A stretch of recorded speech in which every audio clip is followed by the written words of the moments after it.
Hello there and welcome into a very special edition of the SAU Men's Basketball Coaches Show. I'm Daniel Gallegos, joined alongside head men's basketball coach Andy Sharpe. And Coach, what makes this special is this is our GAC tournament preview show. It's the third consecutive year that the program itself has made it to the Great American Conference Tournament. Second year in as many years for you and your squad to make the tournament. This year coming in as number 7 seed, you're going to be taking on the number 2-seed Southwestern Oklahoma. It's a team I think that, just in talking with you and some of your staff earlier in the week, it's a matchup that you guys it favors you a little bit. Both of the matchups that you had during the regular season, unfortunately both of them were losses, but they were played very close, particularly here at home. On the road you get up big in the first half, and in the second half things kind of got away. But talk a little bit about what you see in this third matchup with Southwestern. Yeah, we're excited to be playing in the tournament. We have a 1-8 shot of winning the thing and advancing to the national tournament. It's kind of what we've been working on all year. And we really feel like we haven't quite hit our stride yet. We've had a lot of adversity this year with injuries and guys leaving the team and things like that. So we really feel like we haven't quite hit our peak yet. And so we're excited that we get an opportunity to possibly do that. And and advance in the tournament, survive and advance. It doesn't matter how ugly it is. You're just trying to get through that first round and keep playing, or you put the balls up. And so it's a great time of year. As a basketball junkie, you just love March. It's where dreams come true. It's where nightmares come alive, but just a great time. Thankful to be playing.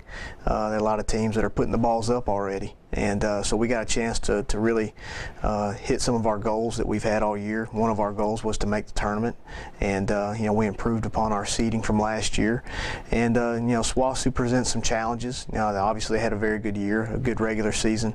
In our 2 games, we had some opportunities that we feel like we squandered. We didn't play very well here, and got down. And they're a really difficult team to play against, just because they can grind some clock on you, and but at the same time they can switch gears, and they have some very prolific scorers on their side of the ball too. So here I think we lost by 7 or 8. They made some free throws down the stretch, and at their place was really we played possibly the best half of basketball we've played all year on the offensive side of the ball. We were up 18 at halftime at their place, and we really did a good job defensively on them in the first half.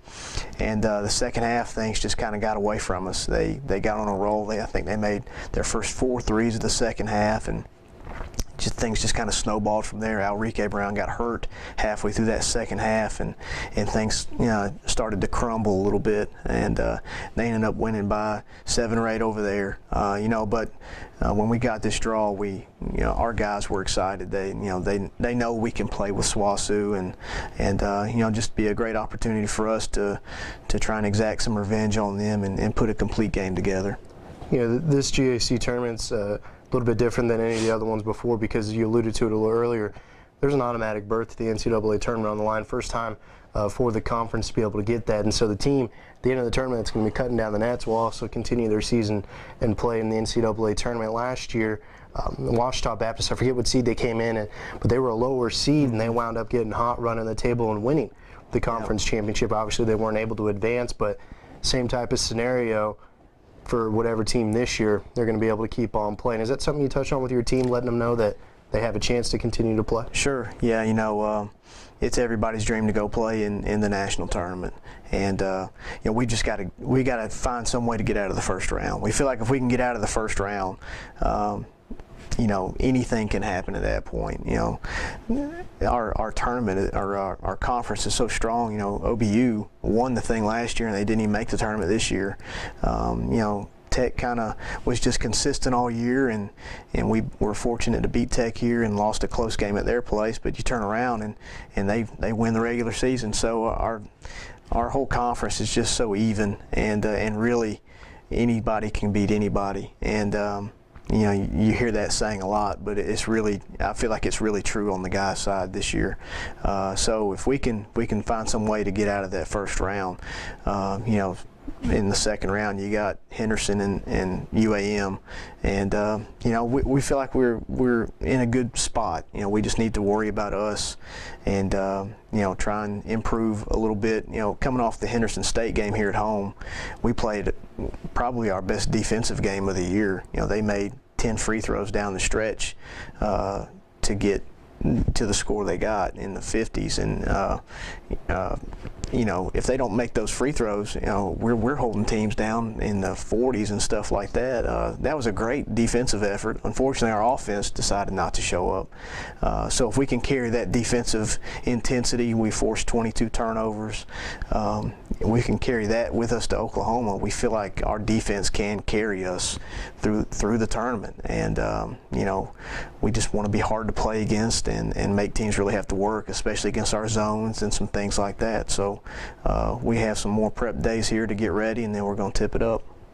Yeah, we appreciate your time once again. Again, the Muleriders are in the conference tournament for the third consecutive year as a program in the Great American Conference, second consecutive year under the guide of head coach Andy Sharpe. And first game will again be against No.2-seed Southwestern Oklahoma.